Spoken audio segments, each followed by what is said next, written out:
Welcome to Thriving Tribesmen. My name is Corey, your host, and I'm excited to be making this episode. So I'm reacting to a post to Reddit, and I thought this was going to be interesting for you guys.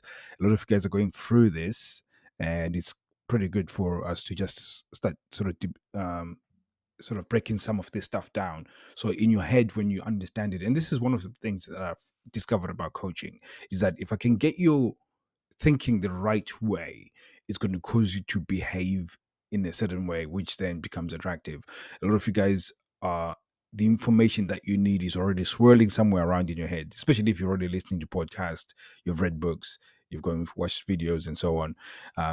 You it's just piecing that piece of communication together. Obviously, uh, some of you guys are really close to figuring this out. So I'm hoping this piece actually gives you an idea of how to think things through. And when you think correctly, especially when you get into those very difficult conversations, you want to have the right thought patterns and the way that you communicate and convey your points. If you come from a place where you're solid and really confident about what you're saying, and that comes from really thinking the right way. If you are emotionally devastated and going crazy, and then you're not really thinking about what you're doing, when you go to have that conversation with that person, it's like going to game day without ever having a practice, not even warming up or doing any stretches or anything, and you're just going in there cold. And basically, that's what it is. But whereas this is you having that practice and really starting to think through, how do I navigate some of these difficult conversations, and how do I navigate these difficult situations? So in this case, we're reacting to this post where this guy is talking about neglectful yet still possessive. So his wife, they're in their late 30s, they've been in a dead bedroom for over 10 years. And the saddest part about this post, in our quote, he says, "My wife has no use or time for me." Now, that really broke my heart. That, when you feel worthless in a relationship, it is the worst, most horrible place you can be. And now I know a little bit about this, and it's not that my wife was intentionally wanting to make me feel this way. I ended up in this place because I made myself get into this place. What do I mean by that? So the way I behaved was, and I'm assuming that this guy is like this, is that he it, in his initially in his life, he didn't have a good relationship with how he gets validation from his parents or people, the caregivers. So validation meaning that him, as for example, my name is Corey, my my adults or people that were caregivers would only see me or validate me when I do acts of service or do something really good.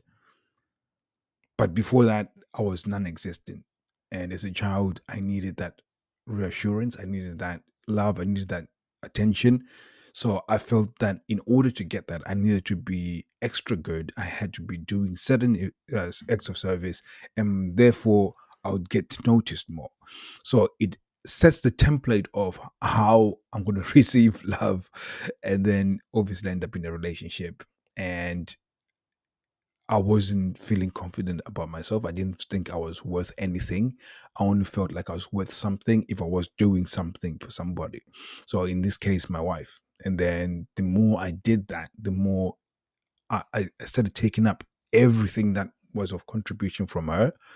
And I was like, no, do not contribute. The only thing that I need from you is approval. And so I started doing this, what I call approval seeking behaviors, which in this case, when you're doing all these acts of service, they are actually not in service of the relationship. They are self-serving. I'm doing them so you can accept me. And when you do that, it puts pressure on the woman to be accepting of you, and that's value taking. So when you're value taking, then what that does is that it lowers any value that you have. So and again, in order for her to feel like validated, she ends up increasing the jobs. So if you were hoovering one day, and then she'll be like, no, hoovering is not enough, now you now need to do the dishes, and she now she just needs a new fix the whole time. And then all of a sudden, you're sort of 10 years deep. You're now in the shopping supermarket, looking, rifling through mangoes and rejecting some lady when your lady's rejecting you. And it's that weird vicious cycle that, you know, his acts of service have now brought him to this point. Now, he's probably thinking, I'm doing everything right. And why is it that she doesn't approve or accept me? And generally, when you are value taking, especially when I say value taking, is that when can you imagine giving a gift, hoping to get a gift back. When you do so, it devalues that thing that you're giving. So, and if really, when you are doing the acts of service within the household, it should never be in. I mean, sometimes it's a nice thing to hear feedback and say, "Oh, thank you very much for doing whatever," but it should never be for anything. If my wife, like last week, I think I had with loads on loads of washing, and I know my her back was really hurting, her hips and so on. So I took responsibility for doing all the washing, made sure that it was washed, made sure that it was dry, made sure it just folded and taken, put it away. And then she turned around and said, "Oh, thank you for doing all of that." I said, "No need for thanks. You know, we're a team. That's it." And it was, I know, it felt nice that she did acknowledge. I got to admit, it did feel nice. But at the same time, it was never with the intention of wanting to have sex or wanting to do anything. Now, rewind a few years ago, I would have been wanting some acknowledgement, some validation from it. And what that did is just put pressure on it, especially from a sexual standpoint that, okay, look, I've done all of this stuff. Are we going to have sex now? And it really neglected the fact that you needed to do some attraction and seduction stuff. So she she didn't feel like she liked me, and it was so low value lowering that she didn't see me as somebody who was a sexual partner.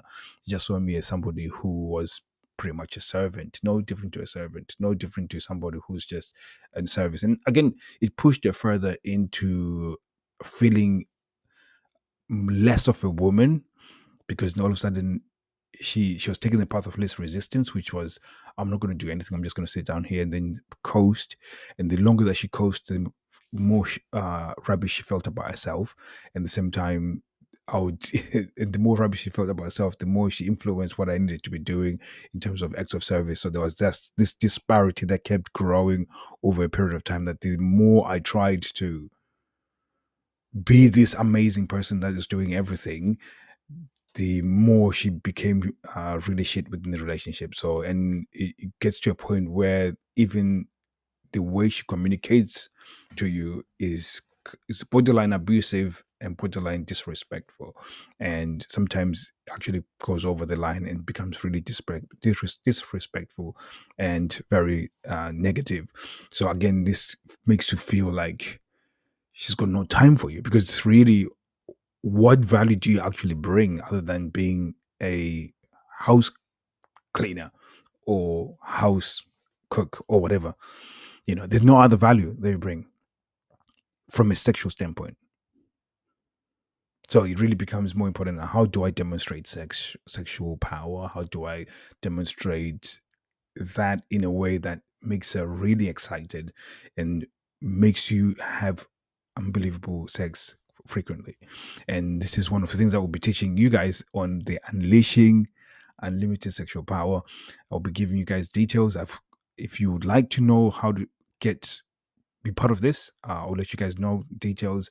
There's a few things that I've already done the lesson plans for this, but if you want to take part, instead of me recording by myself, I want to get at least 20 of you guys on board. So I want to record with you guys live. So if you want to be part of this, where I'm recording this course live, so as I'm explaining stuff, you can ask questions, and then I can explain it again. I'm only taking 20 people. So I want you guys to go to my Instagram, thriving_tribesman, and then type live and just DM me live. And that will do is that it will get you an opportunity to come on board with us. And again, I'm not going to wait for 20 people to come on. So if it's 5 people, if it's 3 people, whoever it is, we'll probably be on a sort of Zoom call or something, and then we'll will really just be going and dealing with this, and then I'll edit it so it's a full course. Because I want some of you guys to be part of it, so you can be there, so you can say, you know what, when this thing was recorded, I was there, and because this is going to be one of the greatest courses that has been made in this space, and I'm pretty sure of it, because some of the stuff information out there is redundant. Now, the amazing part about this is that it's going to be free, so it's absolutely incredible. So I'm really, really excited about the whole thing. So, guys, we'll be seeing you guys soon. Very, especially when you come to the Instagram and type in live. I'll be seeing you guys soon. I'll be giving you details on how we're going to be doing that. I think it's going to be sometime this week. So Thursday, Friday, I think we'll be recording the first one. So if you want to be part of this, just type in live. I'm going to adjust my time to the amount of people that say live, and how the time zone and so on, because we've got people from all over the world. So sometimes it's really hard to get people to congregate at the same time. So, guys, thank you very much. I'll be seeing you guys soon. Take care.